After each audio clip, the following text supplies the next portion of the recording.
Hürmetlik vatandaş, bugünkü İslah 2022 yıl 3. ayının 18. günü leksiyalarımız tügedi endi muhakeme, vaziyet ve muhakeme. Bir hulasını biteyli vatandaşlarım. Nimeni hulaslayımız? Ben başta ettim, 3. ayının 14. günü.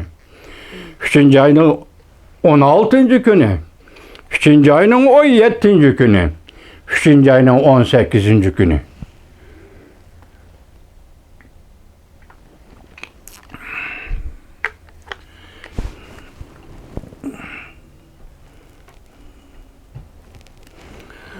Üçüncü ayının 14.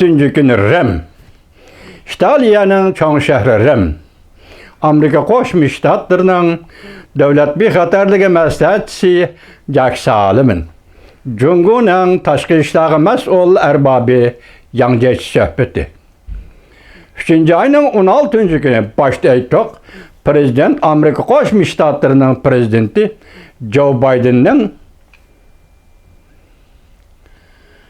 Biden'ning Vladimir Putin urush jinoyatchisi deganligi. 15. gün ama Rossiyaning Ukraina prezidenti Zelenskiyning davlat majlisida Amerika Qo'shma Shtatlar davlat majlisi a'zolariga nutq so'zlaganligi.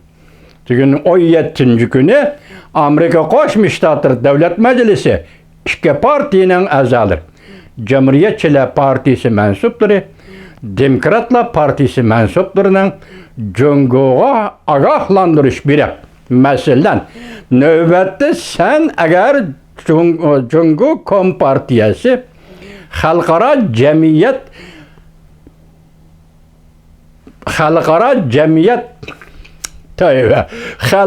jamiyat iqtisodiy jihatda embargo qilayotgan Rossiyaga yoki iqtisodiy yoki boshqa shaklda yordam beradigan bo'lsang, agar deb turgan shartlik tuni deb yordam beradigan bo'lsang, biz seni o'xshashla embargo qilamiz.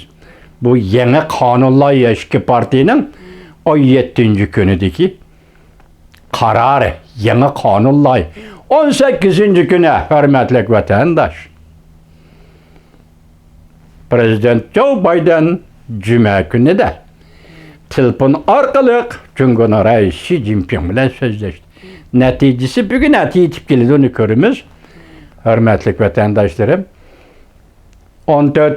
günüde Rem'de açılgan yig'inda davlat bexatarligi maslahatchisi suhbatda Yang Jiechining Jungo'ning diplomat amaldori Yang Jiechining oldiga Jack Sullivan davlat bexatarligi maslahatchisi Tibet, Uyg'uriston masalalarini qo'yib etdi.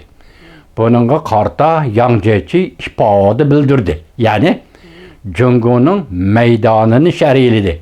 Bu nima gap? Men shu kuni tushunmadim, ham sizlarga tushuntirolmadim.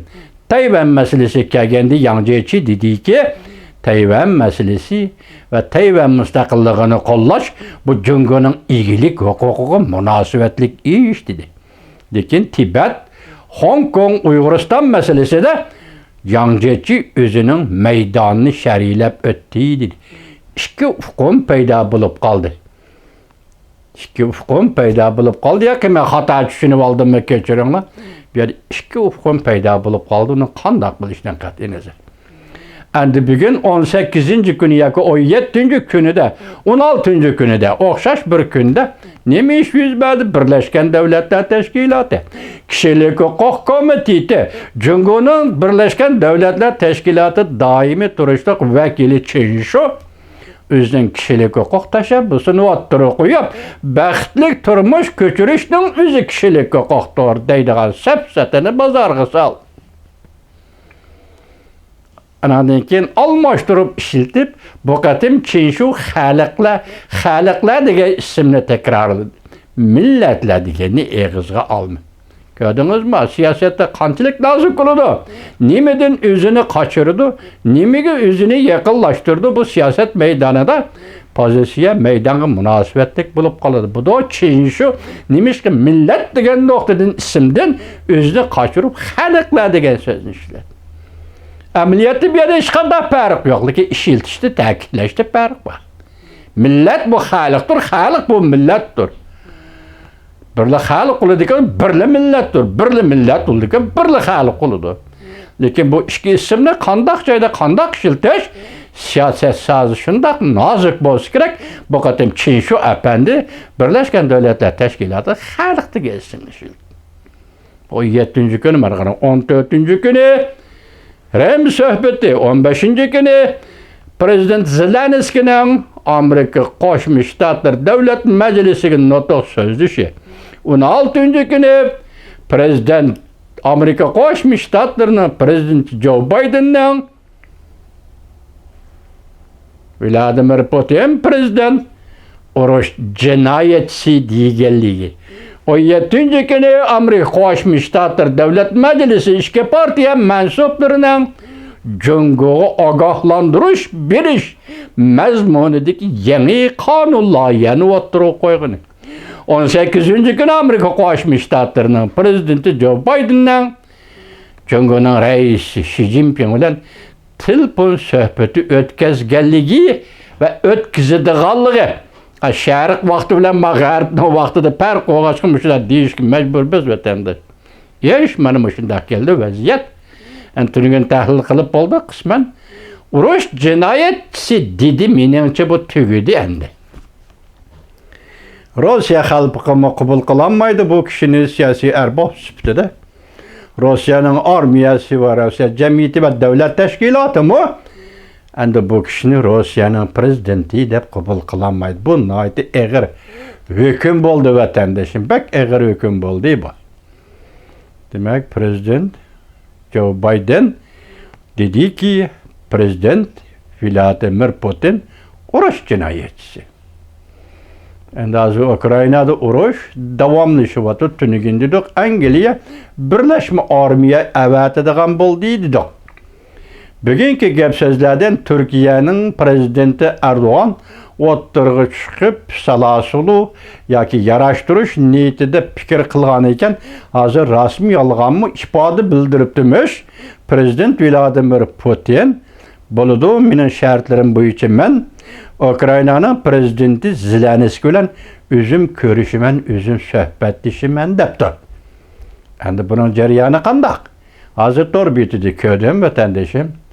Hozir bu masalani masalan Prezident Vladimir Putin urush jinoyatchisi degan bu masalani Tayvanning ishki to'g'ri, video ishlaydigan to'g'ri, pulga qaraydigan jilla va xalqiliq paytda hozir buni muhokama qilib, tahlil qilib, birda osmonga olib chiqib, birda yerga tushirib, qaltisga ko'tarishga boshladi vatandoshim. Balki siz men tushungandimmi batarak boshqa yo'l bilan tushungandek bu Tayvanning bu ishki torbit hozir qaynab ketdi vatandoshlar. Mana mushiyada. Mushiyaga yetib keldi. Andin diqqat qiladigan bir nuqta tunugin dedik. Jungoning sobiq vaziri Jurongji, Jiang Zeminga uzunlik bo'lgan Jurongji bu qatam dediki, 20-qurultoyda Rais Xi Jinpingning yana bir qatam partiyaga sekretar bo'lishdan oldin olamiz dedi. Eng muhimi oxirda muhokamaning eng muhim yeri diqqat qiling vatandosh. Men boshda aytdim, Rossiya Ukraina urushidan keyin Germaniya jallandi, Iroq sharqda Yaponiya jallandi. Yaponiyaning navbatdagi vaziri Antian Venshouning siyosatida o'zgarish bo'ldi. Katta o'zgarish. Dal vaqtidagi o'zgarish. Ana shu o'zgarishga yarasha Yaponiyaning irodasini, endi reallik Yaponiyaning irodasini sinaydigandir.